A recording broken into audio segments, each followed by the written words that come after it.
This program is sponsored by DNS Group Bangalore. Hard work is mantra for success. DNS Polyfab private limited के व्यापार की शुरुआत 2003 में श्री मुरली मनोहर सराफ के मार्गदर्शन में हुई थी। DNS Polyfab yarn, fabric, printing, processing और फ्लेक्सिबल पैकेजिंग आदि विविध उत्पादों में काम करता है। 3 दशकों से अधिक के अनुभव के साथ डीएनएस पॉलीफैब पैकेजिंग में एक महत्वपूर्ण कड़ी के रूप में खड़ा है। कंपनी व्यापार की तुलना में संबंधों को अधिक महत्व देती है। इसकी मुख्य खासियत ग्राहकों की संतुष्टि है। कंपनी 1 लाख टन की मासिक आपूर्ति के साथ वैश्विक स्तर पर विभिन्न प्रकार की पीपी बैग की आपूर्ति में महत्वपूर्ण योगदान दे रही है। अधिक जानकारी के लिए आज ही संपर्क करें 9132879447। धन्यवाद।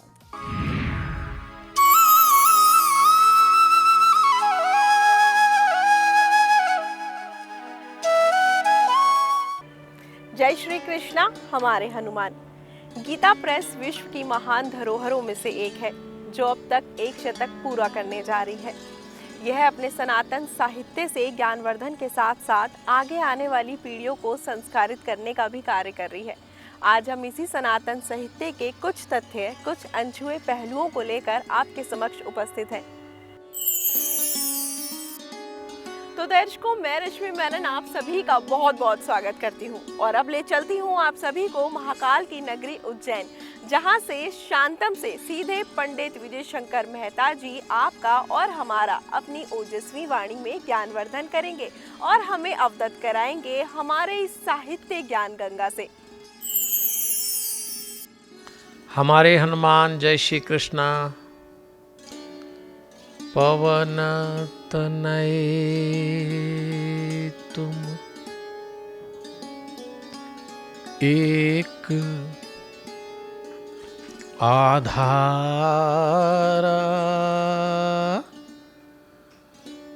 कथा कहूँ मैं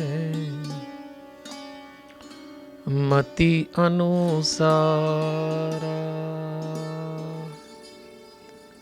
वक्रतुंड महाकाय सूर्यकोटि समप्रभ निर्विघ्नं कुरु मे देव शुभकार्येषु शुभ सर्वदा। गुरुर्ब्रह्मा गुरुर्विष्णु गुरुर्देव महेश्वर गुरुर्साक्षात् परब्रह्म तस्मै श्री गुरुवे नमः। प्रवेश करते हैं और सीखते हैं कि हमारे जीवन की ये 4 स्थितियां हैं, इनमें जो समस्या आती है हम इसको कैसे निपटाएं। मन, तन, जन और धन। घटनाक्रम यहाँ से शुरू होती है कि जैसे ही किष्किंधा कांड आरंभ होता है, सुग्रीव अपने मंत्रियों के साथ ऋष्यमुख पर्वत पर रहते थे और दूर से देखते हैं कि 2 राजकुमार चले आ रहे हैं। वो थे श्री राम और लक्ष्मण। सुग्रीव को डर लगता है तो सुग्रीव अपने मंत्री हनुमान से कहते हैं कि आप जाकर देखो ये कौन है। धरी बटु रूप कहाते जाई, और पता लगाओ, और अगर ये बाली के भेजे हुए होंगे तो मैं ये पर्वत छोड़ के भाग जाऊंगा। सुग्रीव भगोड़ा बहुत तगड़ा था। हनुमान जी चले। अच्छा देखिए, राजा ने कहा धरी बटु रूप, बटुक का रूप रख कर जाओ, लेकिन हनुमान जी ने रूप बदल दिया। विप्र रूप धरी कपितः गयो, वो ब्राह्मण बन गए। बस यहीं से हनुमान जी के जो पहला प्रवेश है उसमें उन्होंने जो आदेश में संशोधन किया अपने राजा का, उनकी प्रतिभा दिख गई। आपको एक आदेश मिला है लेकिन एग्जीक्यूशन आपको करना है, तो आपको अपना विवेक लगाना चाहिए। हनुमान जी ने सोचा, ब्राह्मणों की उस समय बड़ा मान था, ब्राह्मणों के साथ कोई धोखा नहीं करता, ब्राह्मणों से कोई बात छुपाते नहीं थे लोग, कक्षा भी उनकी ऊंची थी। तो हनुमान जी को लगा कि जिन लोगों के पास मैं जा रहा हूँ वो अनजाने हैं, जानना ही है कि हैं कौन।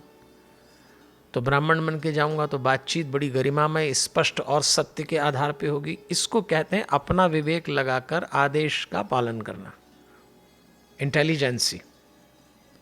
सामने खड़े थे श्री राम जी के, और जब बातचीत हुई तो श्री राम जी ने बताया कि इन्होंने पूछा आप कौन हैं, तो कौशलेथ दशरथ के जाए, हम पितु बचन मानी बन आए। हम राजा दशरथ के बेटे हैं, पिता का वचन मानकर यहाँ आए हैं। और अब राम कहते हैं यहाँ हरि निशिचर बैदेही, विप्र फिरई हम खोजत ते ही। यहाँ राक्षसों ने हमारी पत्नी का अपहरण कर लिया और हम उसको ढूंढ रहे हैं। और अब राम कहते हैं आपन चरित कहा हम गाई, हमने अपनी बात तो कह दी, कहो विप्र निज कथा बुझाई। हे ब्राह्मण देवता, अब आप अपनी बात कहिए कि आप कौन हैं।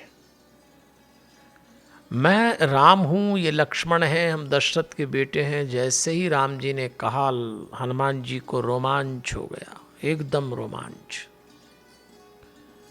हनुमान जी को लगा कि जिनकी प्रतीक्षा मैं कर रहा हूँ, मेरे इष्ट, मेरे राम मेरे सामने खड़े, और ये मैंने क्या गलती करी कि मैं उनको पहचान नहीं पाया।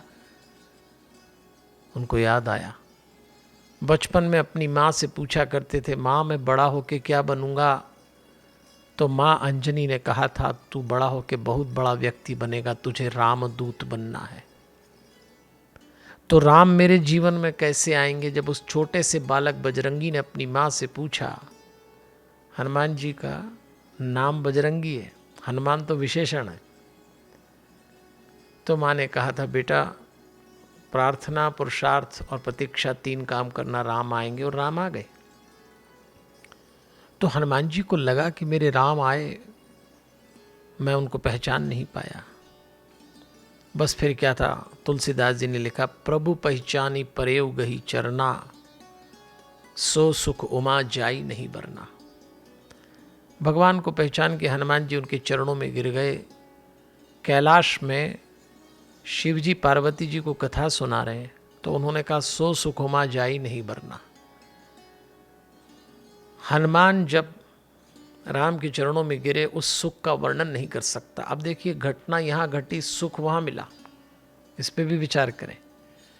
घटना तो यहाँ घट रही ऋष्यमुख पर्वत में, घटना में हनुमान जी गिर रहे हैं राम जी के चरणों में, और सुख मिल रहा है कैलाश पे शिव जी को। और यही तो बात समझने की है। हनुमान जी शंकर जी का अंशावतार हैं। उपलब्धि हुई संतान को, सुख मिला माता पिता को, और यही सच है जीवन का। संतानों को ऐसे काम करते रहना चाहिए कि जिससे माता पिता को सुख मिले। अब तो हनुमान जी चरणों में थे। पुलकित तन मुख आव न बचना, कुछ बोलते नहीं बन रहा। देखत रुचिर वेश के रचना, राम जी का वेश देख के दीवाने से हो गए, दीवाने से। और अब हनुमान जी को लगा कि पकड़ा गया मैं इनको पहचान नहीं पाया। बल्कि राम जी ने थोड़ा व्यंग भी किया कि हनुमान तुम मेरा रास्ता देख रहे और मैं आया तो तुम मुझे पहचाने नहीं। और हनुमान जी ने कहा ये तो पकड़ लिया भगवान ने।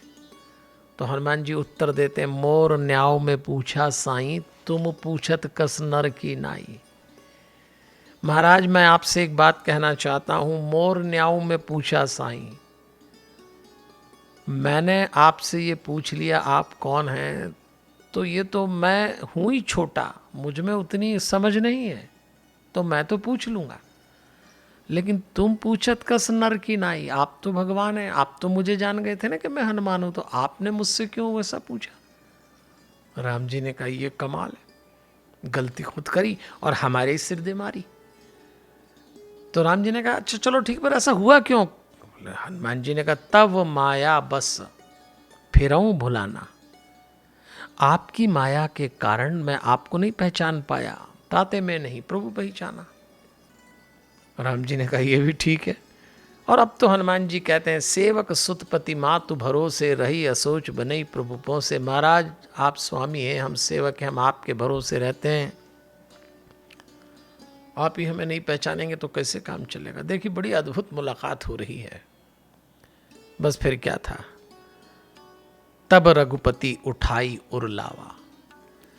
राम जी ने हनुमान जी को उठाया, हृदय से लगाया, निज लोचन जल सींची जुड़ावा। निज लोचन का अर्थ है अपनी आंख के आंसू से हनुमान जी का अभिषेक कर दिया। क्या भाग्य रहा होगा। दूर से किसी को भगवान दिख जाए, उसके सौभाग्य का क्या कहना। भगवान किसी को देख ले, क्या बात है। कोई भगवान को छू ले, ये तो परम सौभाग्य है। लेकिन भगवान किसी को छू ले, सौभाग्य में 100 का गुणा। पर यहां तो छूना नहीं, बाहों में भर लिया। हनुमान जी मूर्छित हो गए। सच बात है, किसी को भगवान की बाहें मिल जाएं और फिर भी होश रहे। अच्छा, बाहों में तो भगवान ने केवट को भी भरा, निषाद को भी लिया, लेकिन जो हनुमान जी के साथ किया, न सिर्फ बाहों में भरा, निज लोचन जल सींच जुड़ावा। क्या भाग्य रहा हमारे हनुमान जी महाराज का कि पहली ही मुलाकात में राम जी अपनी आंख के आंसुओं से हनुमान जी का अभिषेक कर रहे हैं। जलाभिषेक सुना, दूध से अभिषेक सुना, पर यहां तो हनुमान जी का अभिषेक कर रहे हैं राम जी आंख के आंसुओं से कि हनुमान तू क्या मेरी प्रतीक्षा कर रहा है, राम भी तेरी प्रतीक्षा कर रहा है। यह था पहला मिलन का दृश्य। भगवान जब किसी पर कृपा करते हैं तो क्या कहना। और अब तो राम जी ने कह दिया, सोनू कपि जिय मानसी जनी ऊना, ते मम प्रिय लक्ष्मण ते दूना। होश में आओ, तुम मुझे लक्ष्मण से भी अधिक प्रिय हो। हम अभी विस्तार से तो चर्चा नहीं करेंगे, पर जिन प्रसंगों को जीवन से जोड़ने में सुविधा है उसको आगे लेते चलते हैं। बस हनुमान जी हाथ जोड़ के कहते हैं, महाराज एक निवेदन है, और वो निवेदन ये है कि आपने अपनी समस्या बताई। नाथ सैल पर कपिपति रही, सो सुग्रीव दास तव अहई। हमारे राजा, वानरों के राजा सुग्रीव पर्वत पे रहते हैं, आपके सेवक हैं, आपके भक्त हैं। तेहि सननाथ मैत्री कीजिए, आप उनसे मित्रता करिए, उनको अभय दान करिए। वो सीता की खोज में बानर भेजेंगे। राम जी ने मन ही मन सोचा, अभी मैंने अपनी समस्या बताई और अभी इन्होंने समाधान बता दिया। तो राम जी कहते हैं, लक्ष्मण हमें ऐसे ही व्यक्ति की ज़रूरत है। जिस बड़े अभियान पे हम निकले हैं, रावण जैसी बड़ी शक्ति से ऐसे शक्तिमान बुद्धिमान व्यक्ति की आवश्यकता है। बस फिर क्या था, अपने कंधे पे बैठाया और चले। कुछ लोग कहते हैं हनुमान जी ने राम जी को अपनी पीठ पे क्यों चढ़ाया। अब देखो हनुमान जी की कार्यशैली, वो जानते थे मेरा राजा बहुत डरपोक है और भगोड़ा भी है। वो ये जानना चाहता है मेरा राजा कि ये दोनों हैं कौन। अब मैं इनको लेकर जाऊं साथ में, तब तक डरता ही रहे और कहीं ऐसा ना भाग जाएं। भगोड़े तो थे ही राजा। तो पीठ पर बैठाया तो दूर से सुग्रीव ने देखा कि हनुमान ने उन दोनों को पीठ पे बैठाया। इसका मतलब वो अपने ही लोग होंगे, हितकारी होंगे, तभी ला रहा है। तो इतनी दूर के पहले ही संदेश मिल जाए, ये भी हनुमान जी का एक लक्षता काम करने का तरीका है। और ले आए। अब मैत्री कराई, मित्रता के ऊपर श्री राम बहुत अच्छा बोले हैं। राम जी की बात लक्ष्मण जी ने कही और हनुमान जी ध्यान से सुनते रहे। हनुमान जी ने अपने जीवन में पहली राम कथा लक्ष्मण जी के मुंह से ही सुनी, और इसीलिए उन्होंने उसी दिन सोच लिया था कि इतना अच्छा वक्ता जिसने मुझे राम कथा सुनाई, पहली बार जीवन में वक्ता को कुछ न कुछ लौटाऊंगा, मैं दक्षिणा दूंगा। और लक्ष्मण को संजीवनी बूटी की दक्षिणा दी थी हनुमान जी ने, क्योंकि उनके मुंह से पहली बार राम कथा सुनी थी। मैत्री हो जाती है। अब भगवान पूछते हैं सुग्रीव, वो सब सुग्रीव बताते हैं कि एक राक्षस लेके जा रहा था, आभूषण दिए थे नारी ने, देखे तो वो सीता जी के ही थे। ये सारी बातें होती हैं। तब राम जी ने पूछा, आप यहाँ रहते क्यों हैं? तो रोने लगा और कहता, मैं और मेरे बड़े भाई बाली में ऐसा प्रेम था कि कहा नहीं जाता। देखो ऐसा ही होता है जीवन में। दोनों भाई एकदम एक दूसरे के लिए जान देते और अब एक दूसरे की जान लेते दिख रहे हैं। एक ही घटना में हो जाता है ऐसा। आज हमारे घरों में भी होता है। एक थाली में जिन्होंने भोजन किया हो बचपन से, एक साथ खेले हों, एक माँ बाप के जाए हों, एक दिन एक दूसरे का मुंह देखना पसंद न करें, ऐसा होता है। अब राम जी को सुग्रीव बताते हैं कि एक दिन हमारे यहाँ एक राक्षस आया नगर में। बाली अहंकारी था, उसके पीछे गया, वो दौड़ा एक गुफा में चला गया। बाली ने कहा मैं गुफा में जाता हूँ। मैं भैया के साथ गया, कहा तुम द्वार पे रहो। रक्त की धार निकली, और जब रक्त की धार निकली तो सुग्रीव को लगा कि राक्षस ने भैया को मार डाला, बाहर आके मुझे मारेगा। तो चट्टान, वो जो गुफा थी उसके मुंह पे चट्टान रख दी और आ गया। मंत्रियों ने कहा कि भी राजगादी बिना राजा के सूनी लगेगी, तो सुग्रीव को राजा बना दिया। और बाली आ गया पीछे से। बाली ने देखा कि राजा बना बैठा है तो पिटाई करी, स्त्री छीन ली प्राण लेने के लिए, पर ऋषिमुख पर्वत पे भाग के आ गया और शाप के कारण बाली इस पर्वत पे नहीं आता। ये कहानी है। राम जी ने पूरी सुनी। उन्होंने कहा ठीक है। अब देखिए इस कहानी में दो बातें हैं। पहली भूल बाली की ये थी कि अहंकारी व्यक्ति दूसरों से पूछता ही नहीं है कि सही क्या है, जो हमने सोचा वो सही, ये अहंकार की घोषणा होती है। तो बाली ने मंत्रियों से पूछा ही नहीं, सुग्रीव से पूछा ही नहीं कि तू राजा क्यों बन गया। सुग्रीव की गलती थी नहीं। और सुग्रीव की जो गलती थी वो ये थी कि जब रक्त की धार आई तो वो रक्त था राक्षस का, समझा बाली का। जो आप अपने ही खून को जब नहीं पहचानते तब ये दिन देखना पड़ते हैं। यहां से भाईचारा टूट जाता है। विश्वास होना चाहिए और रिश्ते की पहचान होना चाहिए। भगवान ने कहा ठीक है मैं बाली का वध करूंगा, लेकिन विश्वास नहीं होता सुग्रीव। उनको लगा बड़ी बड़ी बातें, तो उन्होंने कहा बहुत बलवान है। राम जी ने कहा हम बैठे हैं। तो दुंदुभी राक्षस की हड्डियां, ताल के वृक्ष दिखाए, बोले इससे भी अधिक बलवान। भगवान ने एक ही तीर से उनको नष्ट किया तो थोड़ा भरोसा हुआ कि हाँ कर सकते हैं। अब भगवान ने कहा जाओ हम पीछे खड़े, तुम चुनौती दो।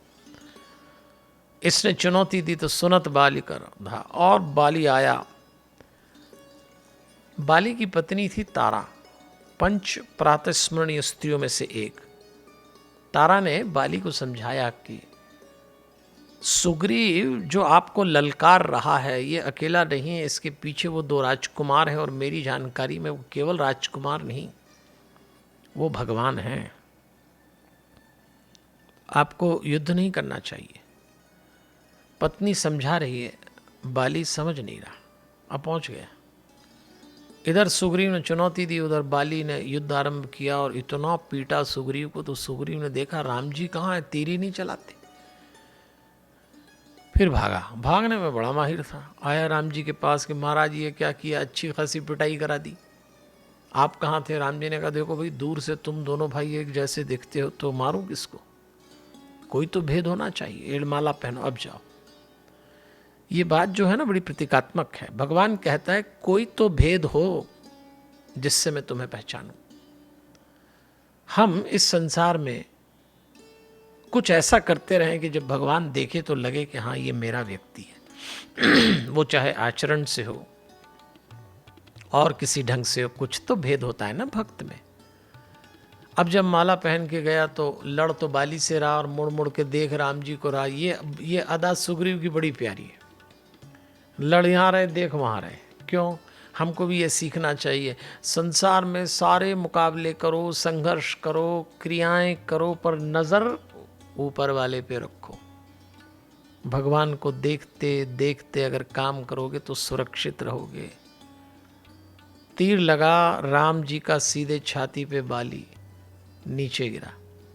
लेकिन मरते मरते बाली ने श्री राम को प्रश्नों के कटघरे में खड़ा कर दिया। और बाली ने श्री राम से सवाल पूछा। ऊपर ही ऊपर उस सवाल को सुनो तो लगता है कि बात बिल्कुल सही पूछी गई। गलत कुछ नहीं कहा बाली ने। उसने कहा धर्म हेतु अवतरे हूं गोसाई। आपका अवतार धर्म के लिए हुआ है। मारे हूं मोही व्याध की नाई। आपने मुझे छुपकर शिकारी की तरह तीर मारा। मैं बैरी सुग्रीव प्यारा। मैं आपका बैरी हो गया, सुग्रीव आपका प्यारा हो गया। अवगन कवन नाथ मोही मारा। मेरा क्या अवगुण था जो आपने मुझे मारा? ये बात बिल्कुल ठीक लग रही है सुनने में कि भाई आपको क्या लेना देना, दोनों भाई की लड़ाई में आप क्यों बीच में आए। अब राम जी ने जो बोला वो सुनिए।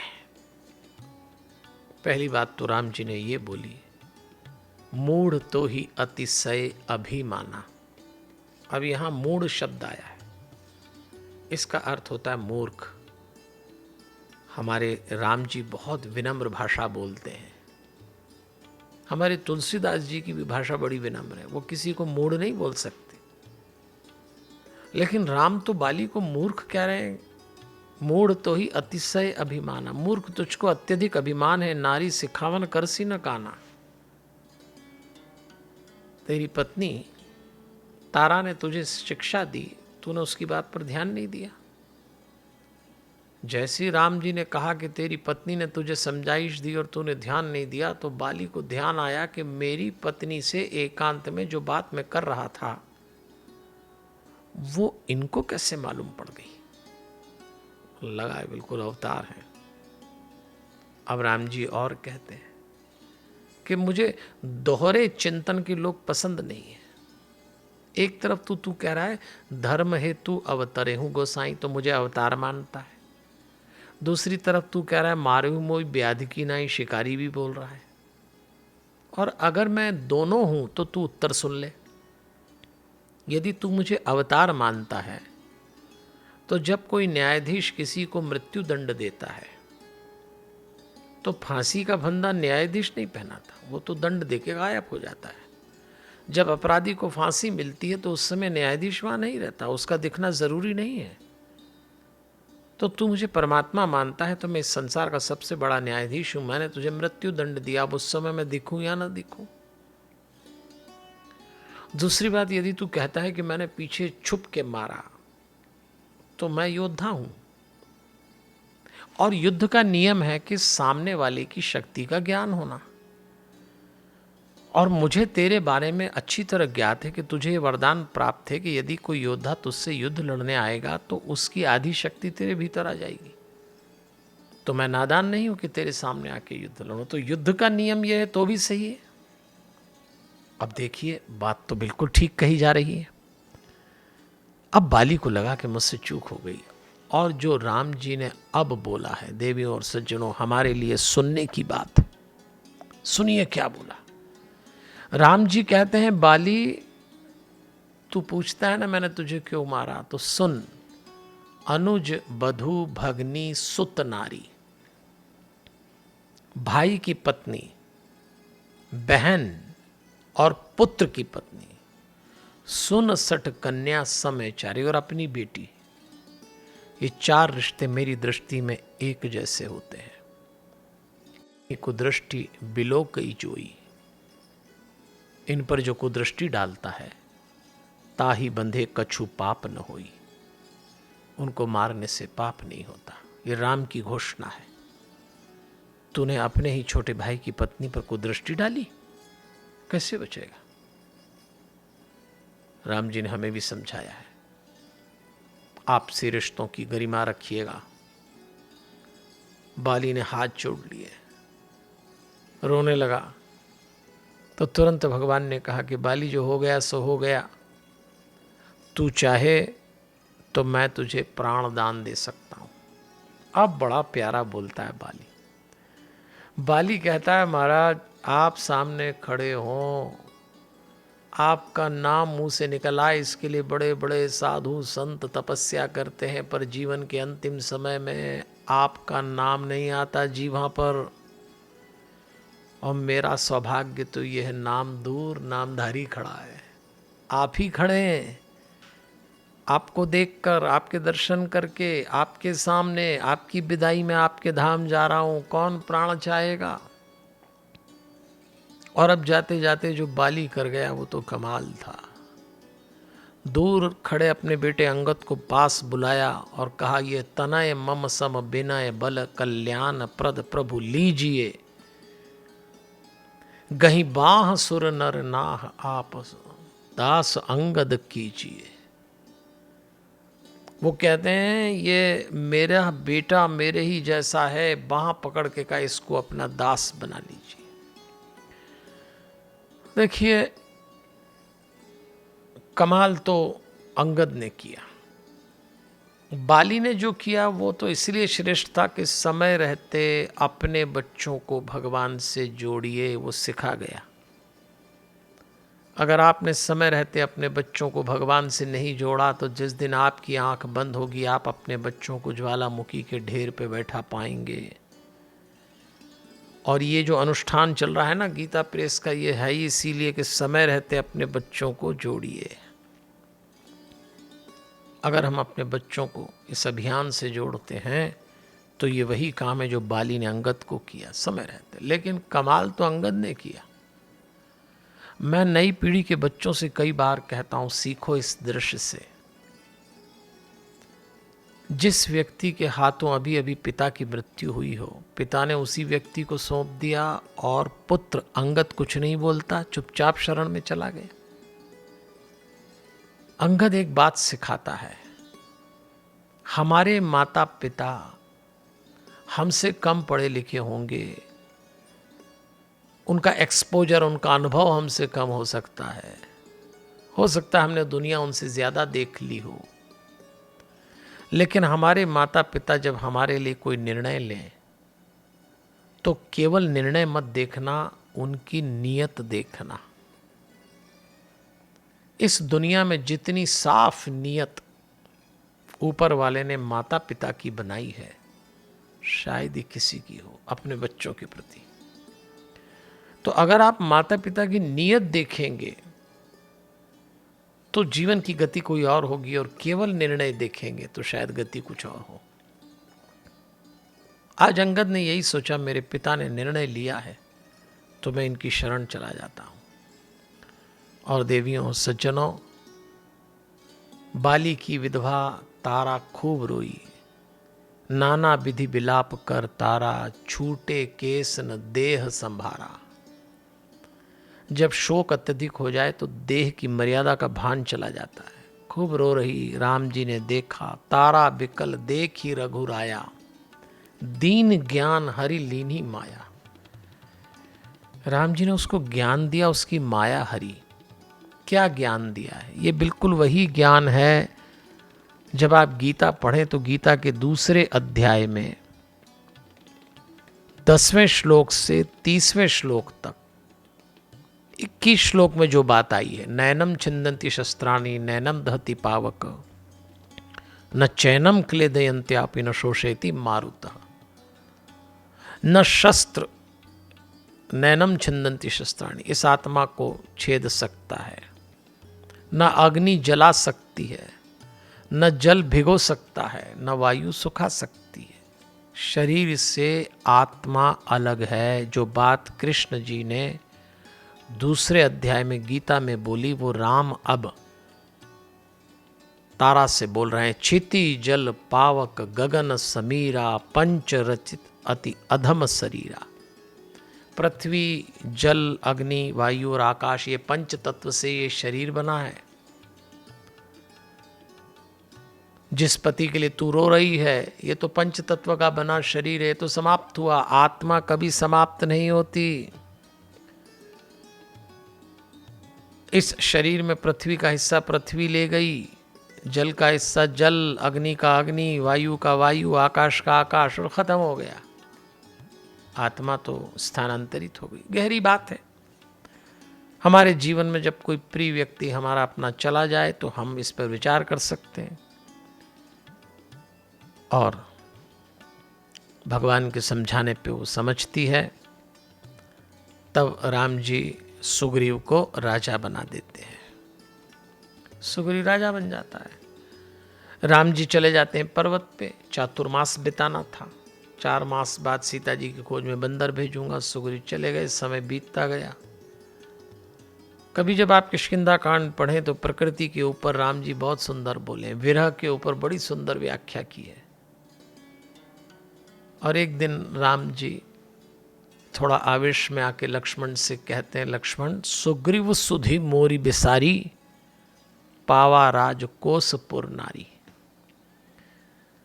सुग्रीव ने मेरा काम भुला दिया, उसको राज्य कोश राजधानी और स्त्री मिली। और ऐसा होता है, राज काज मिल जाए तो लोग राम काज भूल जाते। तो राम जी लक्ष्मण से कहते हैं, जाओ लक्ष्मण, जेहि सायक मारा में बाली, तेहि सरहतो मूड कह काली। जिस बाण से, सायक बाण को कहते हैं, जिस बाण से मैंने बाली को मारा उसी से कल इस मूर्ख को मारूंगा, तुम उसको लेके आओ। लक्ष्मण जी ने कहा, महाराज एक बात बताइए, कल क्यों मारेंगे? अरे मारना है तो आज मारो। आप कह रहे हैं तेहि सर हतो मूड कह काली, काली मतलब कल। पर हमारे राम जी की एक बहुत अच्छी विशेषता है कि वो अपने हर उस भक्त को अवसर देते हैं जिसने कोई गलती कर दी हो कि कल तक का मौका है, सुधार ले। और लक्ष्मण जी ने कहा, क्या सुधार लेगा कल तक? क्या सुधार लेगा? मैं जाता हूँ। राम जी समझ गए ये लक्ष्मण हैं, लक्ष्मण क्रोधवंत प्रभु जाना, धनुष चढ़ाई गए कर बाना, ये तो मार ही डालेगा। अरे लक्ष्मण थोड़ा प्रेम से समझा के लिया, मारपीट नहीं करना। लक्ष्मण जी सोचने लगे कि क्या करें। और उसी समय लक्ष्मण जी ने जब ये सवाल पूछा, आप कह रहे हैं कल तक का मौका, कल सुधर जाएगा, मेरे हिसाब से नहीं सुधरेगा वो। और कल तक क्या हो जाएगा? तो राम जी कहते हैं, होगा, क्योंकि वहां हनुमान है ना, वो कुछ न कुछ कर देगा। और सचमुच हनुमान जी कुछ न कुछ कर ही देते हैं। तुलसीदास जी इस प्रसंग को यही समाप्त करके तुरंत प्रसंग बदलते हैं और कहते हैं, क्या यहाँ पवन सुत हृदय बिचारा। यहाँ मतलब प्रसंग ले गए किष्किंधा के राजमहल में, और वहाँ हनुमान जी थे। उन्होंने विचार किया, और विचार ये किया कि मेरे राजा इस काम को भूल गए हैं, राम काज सुग्रीव बिसारा हूँ, और मेरा दायित्व है हर कठिन परिस्थिति में हनुमान जी आगे आते हैं। बहुत मुश्किल है उस शख्स को गिराना जिसे चलना ही ठोकरों ने सिखाया हो। अरे हनुमान जी तो हर परिस्थिति में सक्रिय रहते हैं। पर विचार किए, राजा को समझाऊं कैसे? तो तुलसीदास जी ने लिखा है, जरा ढंग देखिए मनोवैज्ञानिक रूप से, निकट जाई चरणन सिरु नावा। निकट जाई, पास में गए राजा, चरणन सिरु नावा, चरणों में प्रणाम किया, और चार ही विधि ते ही कभी समझावा। उसको चार विधि से समझाया। किसी को समझाने की चार विधि होती, साम दाम दंड और भेद। सुग्रीव को एकदम से लगा कि बहुत बड़ी भूल हो गई, अब तो हनुमान जी महाराज आप ही बचाओ। अच्छा, हमारे हनुमान जी की तो आदत है, भक्त की आंख में आंसू नहीं देख सकते, तो तारा सहित जाई हनुमाना। उधर राजमहल के मुख्य द्वार पे लक्ष्मण जी धनुष बाण की टंकार कर रहे, इधर सुग्रीव कांप रहा, हनुमान जी से कहता है आप जाओ तारा को लेकर। हनुमान जी बाली की विधवा तारा को लेकर लक्ष्मण जी के पास गए। तारा सहित जाई हनुमाना, चरण बंदी प्रभु सुजस बखाना। चरणों में प्रणाम किया और भगवान के यश का गान किया। प्रभु सुजस बखाना, राम जी का यशगान गाया। और जैसी राम जी का यशगान सुना तो क्रोधित लक्ष्मण एकदम शांत हो गए। हनुमान जी जानते थे किसी का क्रोध शांत करना हो तो वो काम करना चाहिए जो उसको सबसे ज्यादा पसंद हो। तो लक्ष्मण जी को सबसे अधिक पसंद क्या था? राम जी का यशगान सुनना। जैसे ही सुना एकदम ढीले हो गए और कहते हैं हनुमान जी महाराज, जब मैं वहाँ से चल रहा था तो पहले तो मुझे राम जी ने ठंडा कर दिया, अब आपने क्या चाहते हैं? तो तुलसीदास जी लिखते हैं, हनुमान जी हाथ जोड़ के कहते हैं, करी बिनती मंदिर ले आए। मंदिर शब्द आया है सुग्रीव के महल के शयन कक्ष के लिए। करी बिनती मंदिर ले आए, चरण पखारी पलंग बैठाए। चरणों को धोया, पलंग पे बैठाया। अब बातचीत शुरू हुई, और जब पलंग पे बैठाया तो लक्ष्मण जी थोड़े असहज हो गए। और लक्ष्मण जी ने कहा, हनुमान, आप बिना सोचे समझे कोई काम नहीं करते, पर ये आपने क्या किया? आपने सुग्रीव जैसे भोगी के पलंग पे मुझे बैठाया। तब हनुमान जी ने कहा, महाराज, आप शेषनाग का अवतार हैं, और हम लोग जो है ना, तमोमयी निद्रा में सोए हुए किष्किंधा के लोग,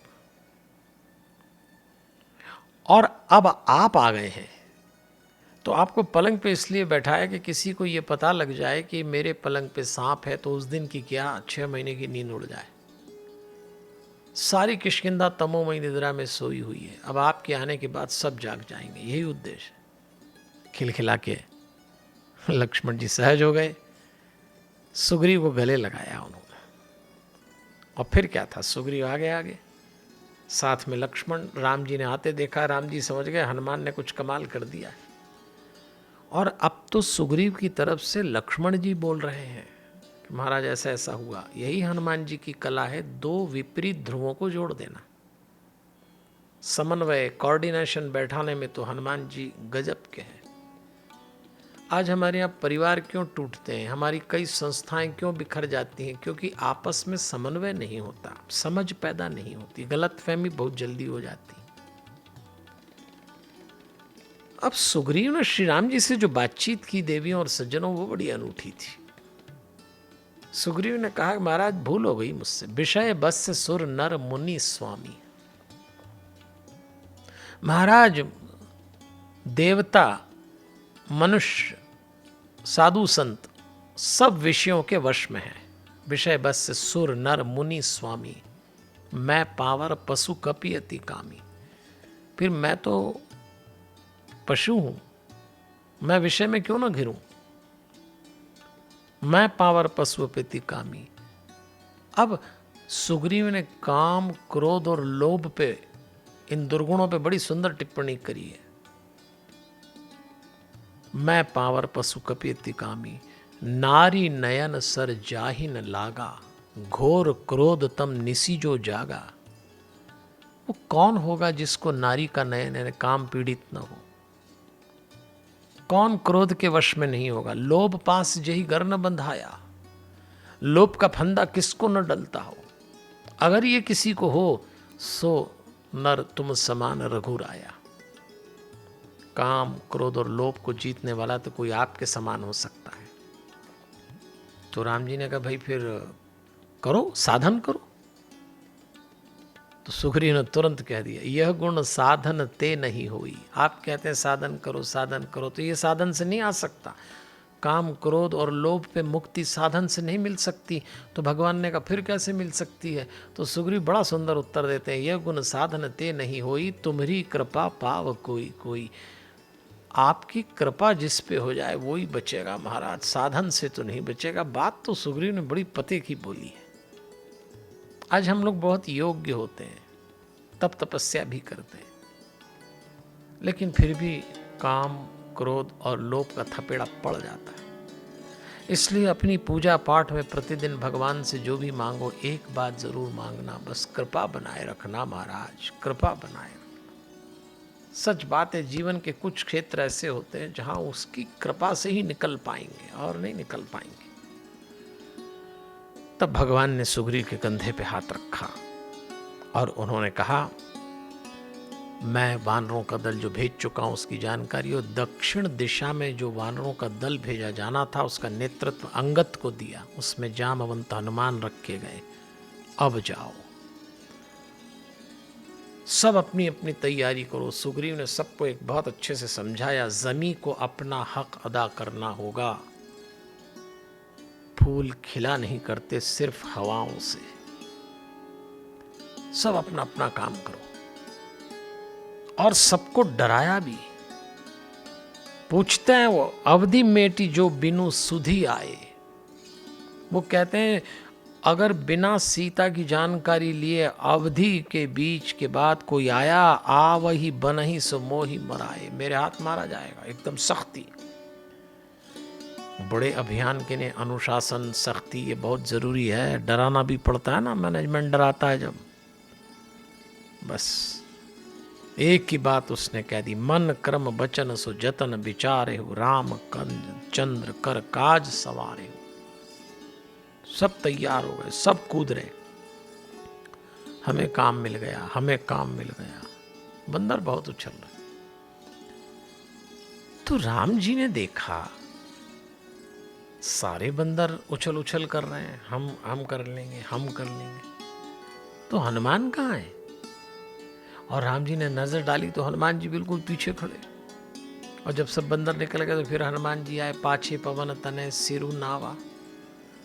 सबसे पीछे हनुमान जी ने आके प्रणाम किया, महाराज जानी काज प्रभु निकट बुलावा। जानी काज, जरा सुनिए, राम जी ने हनुमान जी को अपने पास बुलाया क्योंकि राम जी जानते थे कि यही एक व्यक्ति है जो मेरा काम करेगा। एक बात ध्यान रखना, भगवान जानता है काम कौन करेगा। आप खुद उछल कूद कर लो, ओवर एक्सपोजर कर दो अपना, पर लो प्रोफाइल चलते हैं हनुमान जी। परसा शीस सरोरोह जानी, कर मुद्रिका दीनी जन जानी। अपने हाथ से अंगूठी निकाल के दी कि ये रखो, सीता तुम्हें न पहचाने तो ये दे देना। जब राम जी अकेले में हनुमान जी से बात कर रहे, अंगूठी दे रहे, तो दूर से अंगद और दूसरे बंदर देख रहे। उन्होंने कहा कि ये क्या दे रहे हैं? अच्छा, किसी विशिष्ट और बड़े व्यक्ति से कोई अकेले में बात करे ना तो बाकी सबको बड़ा अजीब लगता है कि ये बड़े खासम खास हैं इनके। और जब हनुमान जी आए, भले वो बड़ा व्यक्ति अकेले में डांट रहा हो, पर बाकी दूसरों पे तो झांकी जम जाती है ना कि देखो हमने अकेले में बात करी उनसे। और जब हनुमान जी आए तो बंदरों ने, अंगद ने पूछा कि एक बात बताओ हनुमान जी, वो आपको क्या दे रहे थे? हनुमान जी ने कहा छोड़ो ना। नहीं बोले बताइए। तो हनुमान जी कहते हैं राम नाम अंकित मुद्रिका दी। अब आप क्या करोगे? बोले यही तो मैं सोच रहा हूँ, पगड़ी में रखो गिर जाए,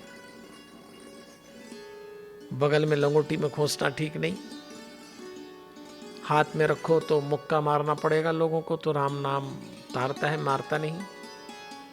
तो अंगद ने पूछा फिर क्या करेंगे? बोले ऐसी जगह रखता हूँ जहाँ अब तक श्रृंगार न मिला हो।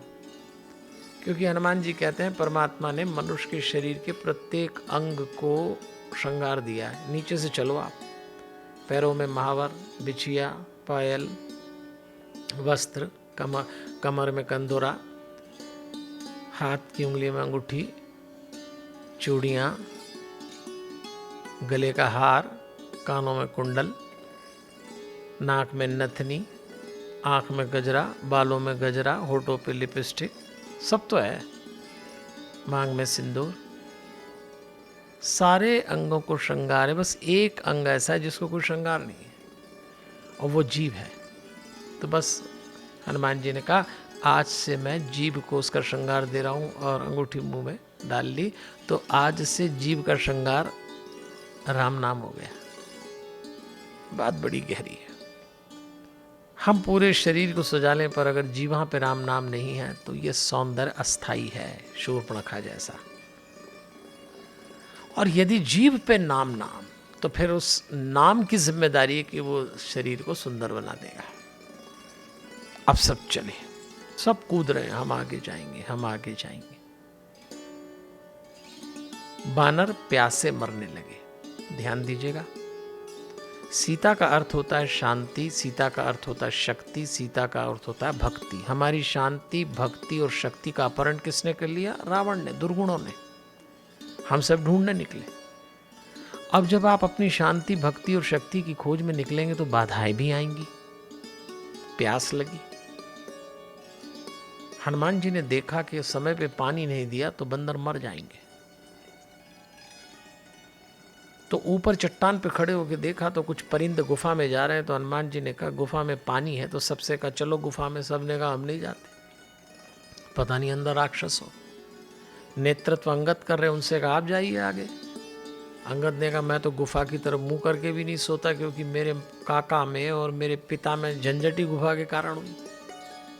तो देखिए क्या लिखते हैं तुलसीदास जी, आगे कहे हनुमंत ही लीना, बैठे बिबर बिलम्बन कीना। बैठे बिबर, बिबर गुफा को कहा है, आगे कहे हनुमंत ही लीना, हनुमान जी को आगे किया।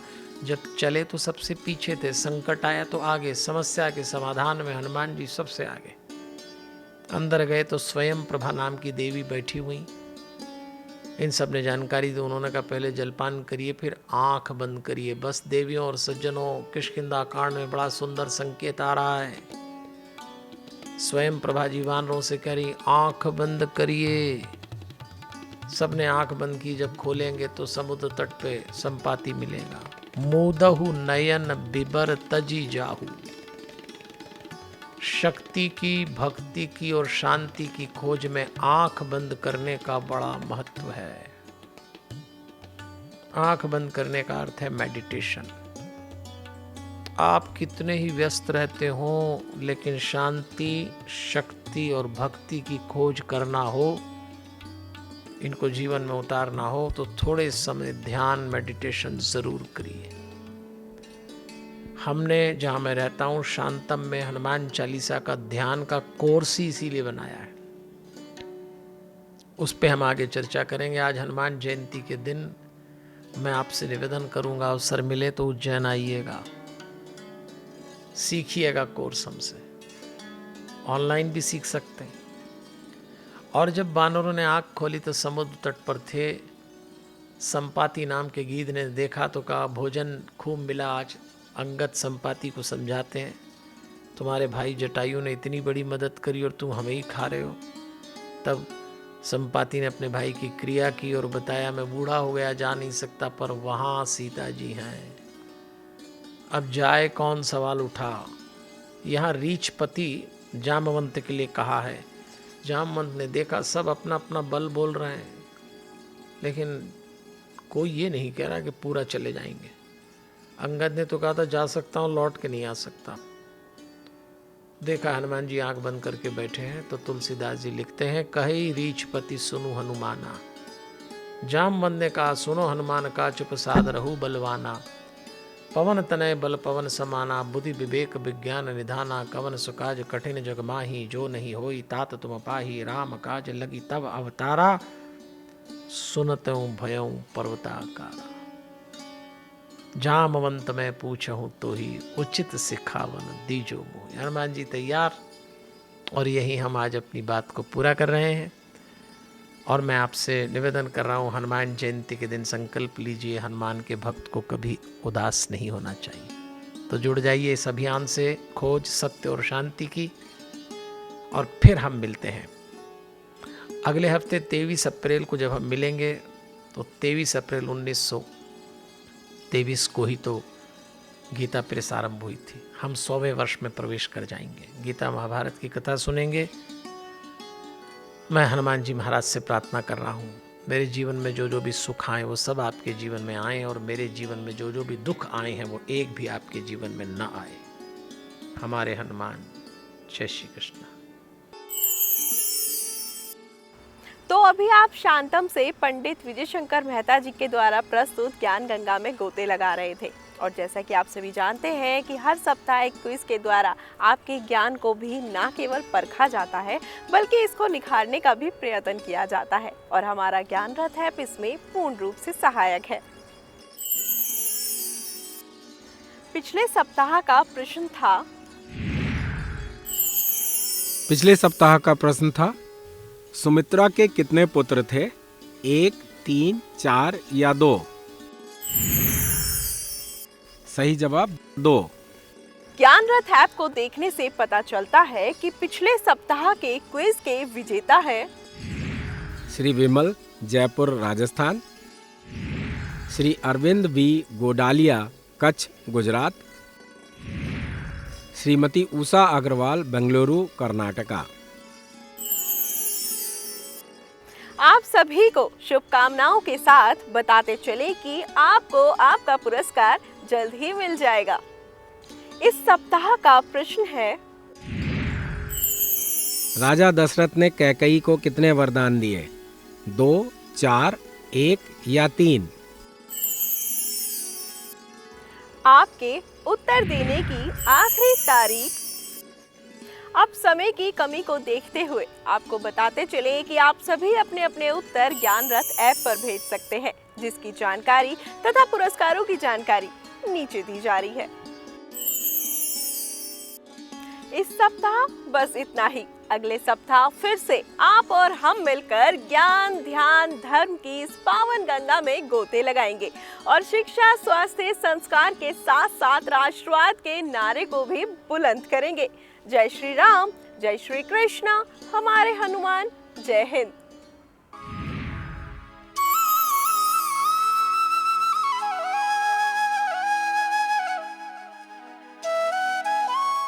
This program was sponsored by DNS Group Bangalore. Hard work is mantra for success.